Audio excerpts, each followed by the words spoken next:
Hello class, welcome to another video lesson on business studies. Our topic of discussion in the previous video was techniques of scientific management, and so far in this topic we have discussed three techniques of scientific management, namely functional foremanship, simplification and standardization of work, and mental revolution. Now in this video we shall take the remaining two techniques of scientific management, which is work study and differential piece wage system. So as we start with these techniques, the first technique, which is work study, this technique is meant for studying the various aspects of activities which will be performed in an organization, and after the various aspects of the work or the activities of the workers will be studied, the best possible way to produce goods which will be found by reducing the cost of production and using the resources to its maximum will be found, and this is done in the technique of work study. So in work study there are various analysis of work which are done through different studies. And to begin with, the first study under work study technique is called fatigue study. Now fatigue means the tiredness. So when a worker is performing a job for a long period of time, he is bound to get tired. Now Taylor, he suggested that the time period and the frequency of the rest interval should not be decided by the wish and the experience of the manager, but to decide after what interval of time the worker had to be given break for the fatigue that they are experiencing when performing a job. It must be done in a with a scientific approach. So when a worker is getting tired, his efficiency will start decreasing. So at that time he has to be given a break. So the person who is analyzing fatigue study, he should note down the time, that is after what time a worker starts getting tired or he gets fatigued. Then so that time has to be noted down. Again, once he has been given a break, then for how much time he will be given a break. So the duration of the rest interval also must be noted down, and for how long he will take that break, and after that break how he regains his energy. So the number of time intervals he will require to regain his energy, so that next time he will be doing his work with more rejoice and in a very scientific way. So this technique of fatigue study is conducted to find out the frequency of rest intervals that should be given during a particular, means how many times the rest interval should be given, and the duration of rest intervals, that is for how long the rest intervals should be given as a part of fatigue study, and the number of rest intervals, that is how many times the rest interval to be given. For example, if in a factory the production is made in 3 shifts, then if after one shift a worker is getting tired, then he should be given the work in the first and the third shift, so that in the second shift he can get his rest. Also during the first shift, he has to be given small pauses as rest intervals. And also you have to observe that once that break is given during each shift, he after the break, how he feels more fresh with the rest intervals given. So this is the technique of fatigue study, which is a part of work study. So for fatigue, a person will be tired and less productive if he works without rest interval for a long period of time. So to make him regain his energy, or to make him regain his stamina and to work with greatest efficiency, the fatigue study is important. And through fatigue study, the time of rest intervals, the duration of rest intervals, and the number of rest intervals is decided. The next work study technique is called method study. Now, by method study, Taylor has emphasized on that selection of the right method has to be there for doing a job, or for doing any work, because for doing a work there may be various methods of performing a job. A job may be done manually, it may be done with the help of machines only, or it may be a combination of both manually and mechanical. So through different techniques or through different observations, the right method has to be selected so that higher production is ensured. At the same time, the quality of the output is enhanced.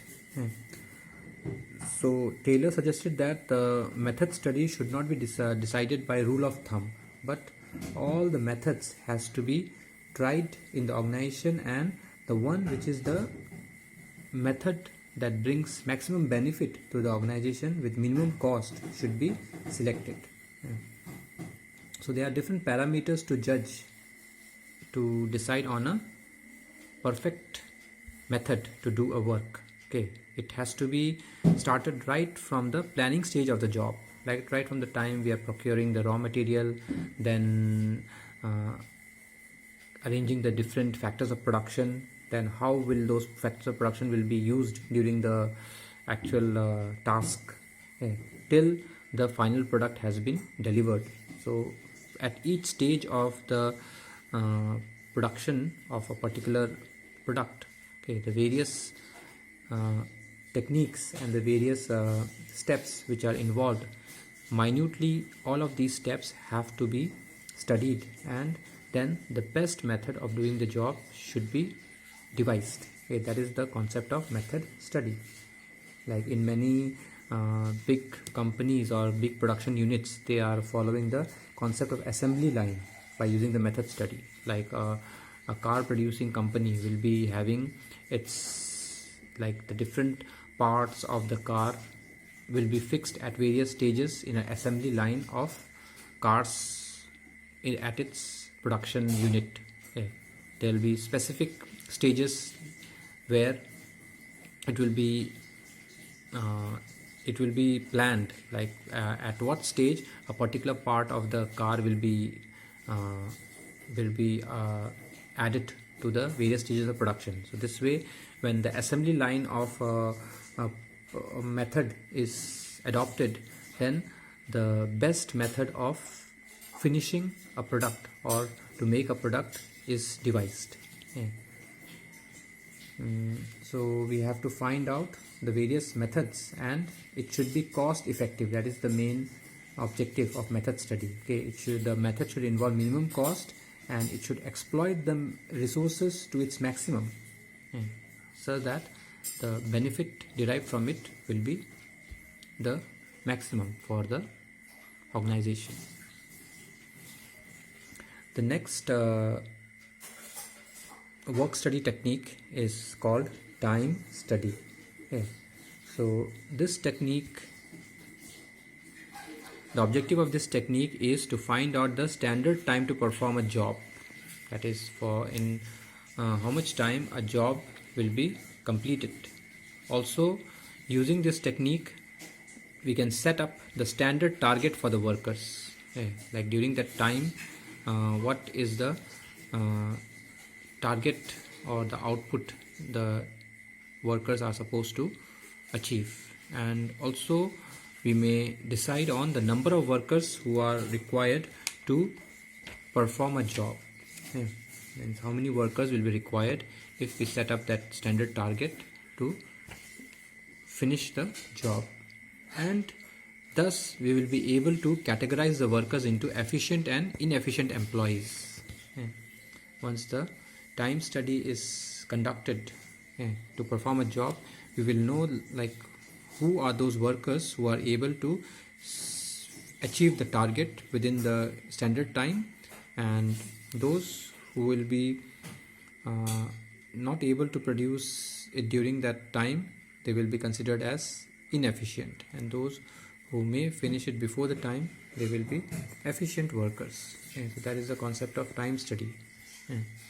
So time study is conducted by the supervisor closely and for a limited period of time. He will note down the exact time in hours, minutes and seconds which has been taken to complete the task by each individual in a team, and the average unit time will be calculated to produce a single unit, and this average time will be declared as a standard time to produce a certain number of units. And those who are able to produce before the standard time, those workers will be considered as more efficient, and those who may not achieve this target will be less efficient or inefficient workers. Like for example, if the standard time to produce 4 units is 1 hour, that means in 1 hour a worker should produce 4 units of a particular product. Say a shirt. So if in working 8 working hours, then the average worker can be producing 28 units in a day on an average. If he is taking 1 hour for lunch and rest, and he is effectively working for 7 hours, then in 7 hours he can produce 28 units in a day on an average.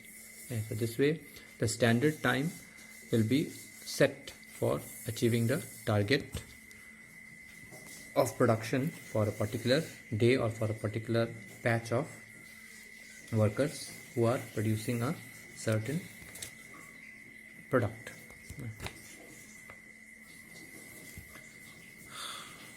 So time study measures the standard time taken for a qualified worker to perform a well-defined job, and the purpose of this is to decide how much time is normally required to perform a certain job. The fourth technique under work study is called motion study. Now motion means movement. So this study observes the movement that a worker takes during the time when he is involved in production. So this motion study determines the movement of workers when they perform the job. So when the movement of workers is observed when they are performing the job, this observation of their movement will be differentiating the various movements into productive and unproductive movements, so that they will know which movement is productive or which is essential for the stages of production or for the process of production, and which of the movements made by the workers are unproductive. So this way the various motion in a work is studied under motion study, and once the unproductive movements have been decided or have been observed, there will be certain suitable tools and equipment will be designed to minimize the unproductive movements. Certain tools and equipments will be introduced so that the unproductive movements are taken away. So the technique of motion study is a technique that closely observes the movement of the body or the machines required to perform a job, so that unnecessary movements can be eliminated and the best way of doing a job is determined.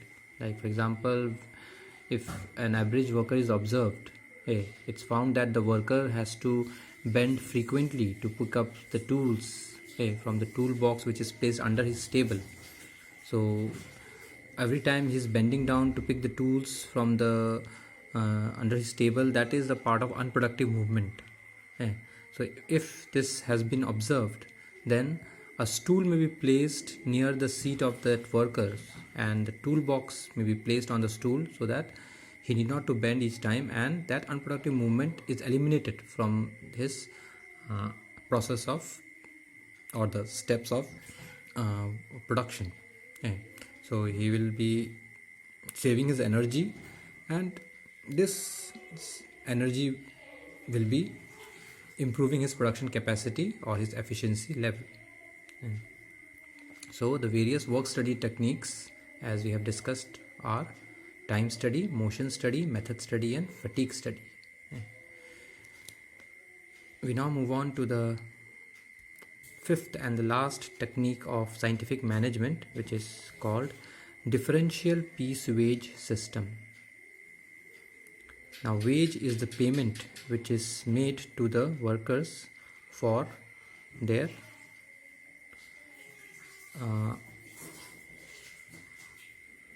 outcome or the units that they are producing.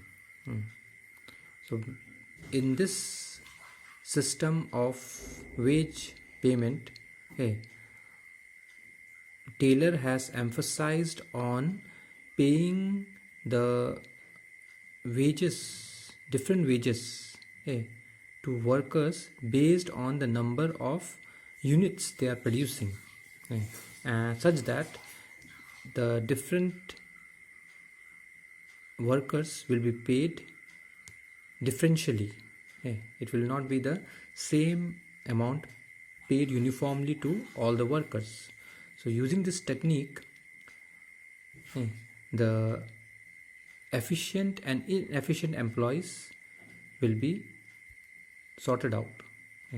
The technique of differential management insists on paying different rate of wage for efficient and inefficient employees, so that to motivate the employees to work efficiently.